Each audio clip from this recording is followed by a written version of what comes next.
आकाशवाणी देहरादून से प्रस्तुत हैं प्रादेशिक समाचार। पहले मुख्य समाचार। गृह मंत्री अमित शाह ने कहा, संसद सुरक्षा उल्लंघन की घटना गंभीर मुद्दा, सुरक्षा व्यवस्था मजबूत करने के लिए कड़े कदम उठाने का आश्वासन दिया। शिक्षा मंत्री धन सिंह रावत ने कहा, प्रदेश सरकार दूरस्थ क्षेत्रों के स्कूलों को बेहतर बनाने के लिए काम कर रही है।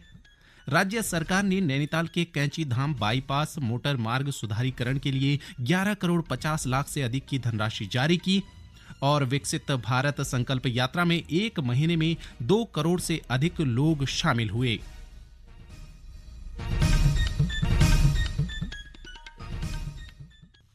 नमस्कार, दोपहर समाचारों के साथ मैं संजय भंडारी। अब समाचार विस्तार से। गृह मंत्री अमित शाह ने कहा है कि संसद की सुरक्षा में सेंध गंभीर मामला है। उन्होंने आश्वासन दिया है कि आने वाले दिनों में सुरक्षा प्रणाली को मजबूत करने के लिए कड़े उपाय किए जाएंगे। उन्होंने विपक्षी दलों के विरोध प्रदर्शन पर चिंता प्रकट की। नई दिल्ली में मीडिया कार्यक्रम में श्री शाह ने कहा कि लोकसभा इस मामले की जांच कर रही है और समिति बना दी गई है जो 15-20 दिन में रिपोर्ट देगी। गृह मंत्री ने कहा कि सब जानते हैं कि संसद की सुरक्षा लोकसभा अध्यक्ष के तहत आती है। लोकसभा अध्यक्ष के गृह मंत्रालय को लिखने के बाद जांच समिति बना दी गई है, जिसकी रिपोर्ट शीघ्र लोकसभा अध्यक्ष को भेजी जाएगी। देश में समान नागरिक संहिता लागू करने के बारे में गृह मंत्री ने कहा कि भाजपा इसके लिए प्रतिबद्ध है। उन्होंने कहा कि देश की विधायिका और संसद के लिए समान नागरिक संहिता संविधान सभा का जनादेश था। उन्होंने कहा कि 1944 में संविधान सभा राज्य के नीति निर्देशक सिद्धांतों में कुछ मामलों को लागू नहीं कर सकी और समान नागरिक संहिता भी उनमें से एक था। शिक्षा मंत्री डॉक्टर धन सिंह रावत ने कहा है, राज्य सरकार प्राथमिकता के साथ दूरस्थ इलाकों के स्कूलों को बेहतर बनाने के लिए प्रतिबद्धता के साथ काम कर रही है। उन्होंने कहा कि प्रदेश में राज्य सरकार के प्रयासों से प्राथमिक स्तर पर दूरगामी क्षेत्रों में विकास पहुंच रहा है। वे पौड़ी जिले के पैठाणी में आयोजित एक कार्यक्रम में बोल रहे थे। इस मौके पर डॉक्टर रावत ने राजकीय इंटर कॉलेज चौरा पैठाणी के लिए 2 करोड़ 40 लाख रुपए से ज्यादा की धनराशि से बनने वाले भवन का शिलान्यास किया। कैबिनेट मंत्री ने इसके बाद चाकीसैण में उत्तराखंड पावर कॉरपोरेशन लिमिटेड के 33 केवी सब स्टेशन का लोकार्पण भी किया। उन्होंने स्वास्थ्य केंद्र चाकीसैण की मरम्मत कार्यों के लिए 12 लाख रुपए की विभिन्न योजनाओं की शुरुआत भी की। प्रधानमंत्री नरेंद्र मोदी ने कहा है कि परीक्षा पे चर्चा का उद्देश्य तनाव को सफलता में बदलना और परीक्षार्थियों को मुस्कुराते हुए परीक्षा देने के लिए सक्षम बनाना है। सोशल मीडिया पोस्ट में श्री मोदी ने कहा कि कोई नहीं जानता कि विचार विमर्श और बातचीत के दौरान अध्ययन के बारे में कौन सा महत्वपूर्ण सूत्र सामने आ जाए। अगले वर्ष परीक्षा पे चर्चा कार्यक्रम में विद्यार्थी, शिक्षक और अभिभावक भाग ले सकते हैं। प्रतिभागियों को प्रधानमंत्री नरेंद्र मोदी से सीधे बातचीत करने का अवसर मिल सकता है।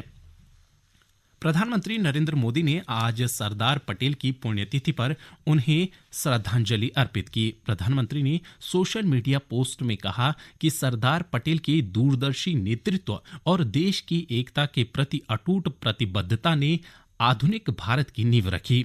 श्री मोदी ने कहा कि सरदार पटेल के अनुकरणीय कार्य देश को अधिक मजबूत, एकजुट बनाने की दिशा में मार्गदर्शन करते हैं।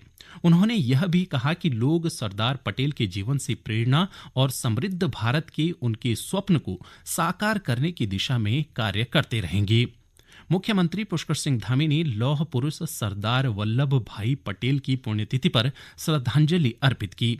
सोशल मीडिया एक्स पर एक संदेश में श्री धामी ने कहा कि राष्ट्र की एकता व अखंडता के लिए सरदार पटेल द्वारा दिया गया योगदान देशवासियों को प्रेरणा देता रहेगा। प्रदेश के सभी निकायों में जल्द ही हेल्थ एटीएम मशीन लगाई जाएगी और इसके जरिए मरीजों का निःशुल्क उपचार किया जाएगा। इस मशीन में 22 तरह के स्वास्थ्य परीक्षण किए जा सकेंगे। शहरी विकास मंत्री डॉक्टर प्रेमचंद्र अग्रवाल ने ऋषिकेश के बैराज रोड स्थित कैंप कार्यालय में विशेषज्ञों की मौजूदगी में हेल्थ एटीएम मशीन का परीक्षण किया। इस दौरान उन्होंने विशेषज्ञों से मशीन से किए जाने वाले स्वास्थ्य परीक्षण की विस्तृत जानकारी ली। उन्होंने कहा कि जल्द ही मशीन प्रदेश के विभिन्न निकायों को सौंप दी जाएगी। डॉक्टर अग्रवाल ने कहा कि CSR फंड के माध्यम से हेल्थ ATM मशीन प्रदेश के सभी निकायों में दी जाएगी। ये समाचार आप आकाशवाणी देहरादून से सुन रहे हैं।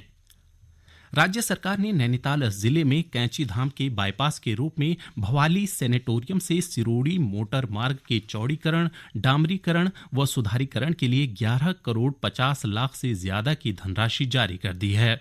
शासन के संयुक्त सचिव श्याम सिंह ने लोक निर्माण विभाग के प्रमुख अभियंता को शासकीय पत्र भेजकर इसकी जानकारी दी। गौरतलब है कि मुख्यमंत्री पुष्कर सिंह धामी ने पिछले वर्ष नैनीताल में इन बाईपास मार्गों के निर्माण की घोषणा की थी। विकसित भारत संकल्प यात्रा ने कीर्तिमान स्थापित कर लिया है।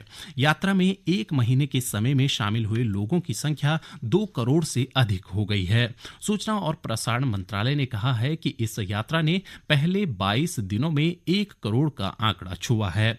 यह यात्रा अब तक लगभग 60,000 ग्राम पंचायतों तक पहुंची है, जिसमें 1 करोड़ 60 लाख से अधिक लोगों ने 2047 तक विकसित भारत के लिए प्रयास करने का संकल्प लिया है।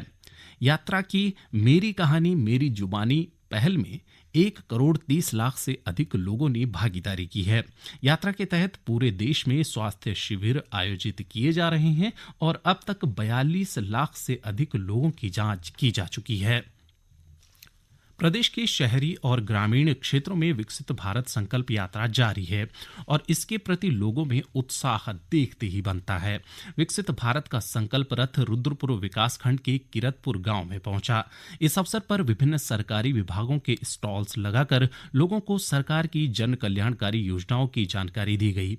इस मौके पर आयोजित मेरी कहानी मेरी जुबानी कार्यक्रम में लाभार्थी चंद्रमणि दास ने बताया कि उन्होंने केंद्रीय योजना का लाभ लेकर समूह बनाया और अब वह लखपति दीदी हैं।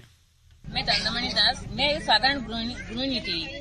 2018 में हम समूह में जुड़े। समूह में जुड़ने के बाद हम छोटे बचत करा। इसके बाद हमारे एक क्लस्टर बना जिसके मैं अध्यक्ष बनी। क्लस्टर में हमारे एक बेकरी ग्रोथ सेंटर का हमारे जो पहाड़ के अनाज, आज का मोटा अनाज जो हो रहा है, जैसे मंडुआ, झिंगोरा और बाजरा आदि का हमने बिस्किट बनाया, केक बनाया, वो उसको हमें मार्केट में सेल करा। इस काम को करते करते हम 90 लाख से ऊपर हमने टर्नओवर हो गया था। उधर विकसित भारत की संकल्प यात्रा पिथौरागढ़ के बीण विकासखंड की ग्राम पंचायत उखड़ी सेरी में पहुंचा। इस दौरान रासायनिक खेती छोड़कर जैविक खेती करने वाले लाभार्थी किसान ने अपने अनुभव साझा किए।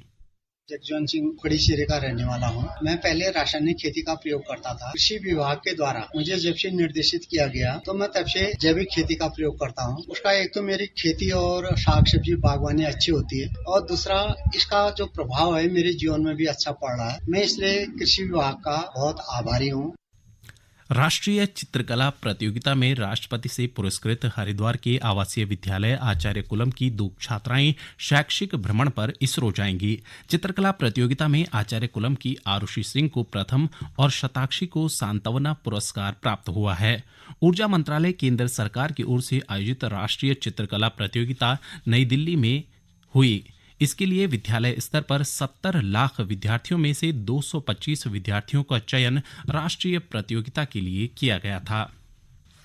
टिहरी के जिलाधिकारी मयूर दीक्षित ने विद्यालयी शिक्षा के अधिकारियों को बोर्ड परीक्षा परिणामों में सुधार लाने के निर्देश दिए हैं। जिला सभागार में विद्यालयी शिक्षा की समीक्षा के लिए शिक्षा अधिकारियों की बैठक लेते हुए जिलाधिकारी ने बोर्ड परीक्षा में कम प्रतिशत परिणाम वाले स्कूलों पर ध्यान केंद्रित करने, पढ़ाई में कमजोर बच्चों पर विशेष ध्यान देने, सैंपल पेपरों के माध्यम से परीक्षाओं की तैयारी करवाने के साथ ही छात्रों की नियमित परीक्षा लेने के निर्देश दिए।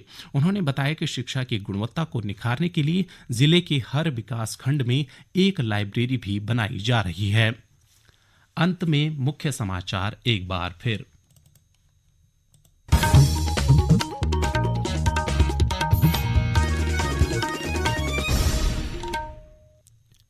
गृह मंत्री अमित शाह ने कहा, संसद सुरक्षा उल्लंघन की घटना गंभीर मुद्दा, सुरक्षा व्यवस्था मजबूत करने के लिए कड़े कदम उठाने का आश्वासन दिया।